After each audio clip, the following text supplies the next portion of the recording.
Hello, my name is Pains and I have an online shopping addiction. I blew my entire tax return on like small, insignificant objects such as this hat when I really needed to be saving up to buy wedding flowers. I got $1,000 back for my tax return, but 500 of that had to go straight to my fiance because I owed him money because he's bailed me out so many times because month after month I overspend and then I'm broke and then I'm overdrafted and then I'm at the maximum overdraft and then my credit card payment or my loan payment is going to go through and I'm out of money and then he has bailed me out time and time and time and time again. Wow, that was embarrassing. The hat was on backwards. It's supposed to be like this because it's steampunk. Beautiful statue. You are the reason I cannot afford food. So I bought these heart-shaped glasses for my wedding, which isn't for 2 years and my prescription might change. But I really wanted to get the glasses because I was scared the frames would sell out. But then I was like, I'm gonna want to wear these silly, ridiculous glasses every day. So then I got these glasses. So these are my more everyday, silly, ridiculous glasses that I can then wear. So at what point does harmless shopping turn into an addiction and is something that is kind of bad and kind of like not a good thing and no longer just harmless fun?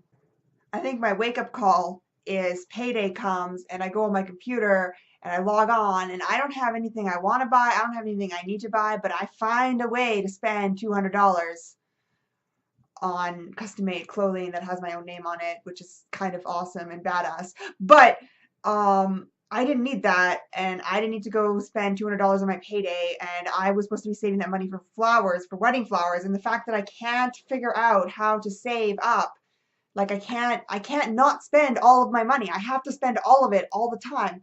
And I can't just let it sit there. And there's like something inside of me that is like, you need stuff. Go buy stuff. You need stuff. Go buy stuff. And then it feels good. It feels good. It releases brain chemicals. It activates your reward system in your brain when you go clicking that shop buy button. It is making the brain chemicals go. And like my brain chemicals haven't been going because like I was suicidal last year and now I have a shopping addiction instead. My income tripled and I didn't know how to deal with having money and being able to save because I never thought I'd be the kind of person who could actually do things like save up for a house, save up for a nice wedding. And like I am putting money into savings for those things, but I still can't manage the money that I do have access to and the money that I'm supposed to be using to just survive and live off of, and I don't have any extra money in the bank and I don't want to have to rely on my savings if some unexpected expense comes out. I want to be able to have money in the bank and say, yeah, okay, I can handle this. But right now, like the way I'm handling life is I'm not. So I'm just gonna like quit cold turkey. I am not gonna buy anything online. I'm not gonna buy any stuff. And if it is an object, if it is clothing, if it is an article, if it is a thing, if it is not food, I am not going to buy it. That is my vow for March and for the end of the month. From now until the end of March, for sure. I am not going to buy anything because I need to break this. I need to stop this. I posted about my online shopping addiction on Facebook and it didn't get a lot of response. And I feel like the general sentiment that people have towards that is like, oh, well, that's a nice problem to have. You have too much money and you spend too much of it. And that's just a really nice problem to have. Meanwhile, we're all stuck in poverty and we're all poor and this sucks. And that's true. It is a nice problem to have. It is much better than my previous problems of being suicidal and all those other things. It is much better to have an online shopping addiction. It's definitely like a step up in terms of problems I could have. But it's still a problem. That doesn't make it not a problem.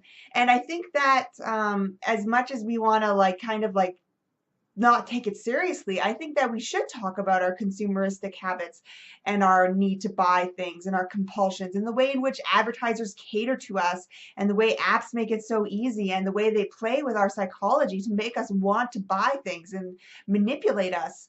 That's what apps and ads and all of these things are doing, is they're manipulating us into spending money and they're treating us like little hamsters that are money making machines for the ultra wealthy. Like right now I'm making Jeff Bezos or whatever his name is super uber rich because I've got Amazon Prime and I keep on buying stuff off of Amazon. Like even my book's published on Amazon. I think part of the problem with the impulsivity and the compulsions and all of these things is it's symptomatic of my mental illness and my mental health and my disability. I have ADHD, And I think that it's a symptom of those things not being adequately treated, not being adequately taken care of. I think that my poor impulse control and like before, like when I had mania, like I spent like my entire line of credit when I had my first manic episode. I completely blew through my entire line of credit and maxed it out. And I still haven't paid down that debt that has haunted me ever since. And it's kind of unfair that like my mental health like dictates my financial success and my ability to like have money and hold on to money, and like, you know, like my brain just short circuits and can't handle having it, and it's like it's not good, it's not healthy, and like I want to get better. So what do you think about like the ease of online shopping, the way society kind of brushes off the issue of online shopping addiction, and how we're kind of encouraged to be consumers constantly, and how we can break out of that cycle? What are your thoughts on that? I would love to hear back from you. Please comment if you have any thoughts. Like and share this video if you thought it was interesting. Thank you so much for watching. Yeah, that was awesome. Thanks.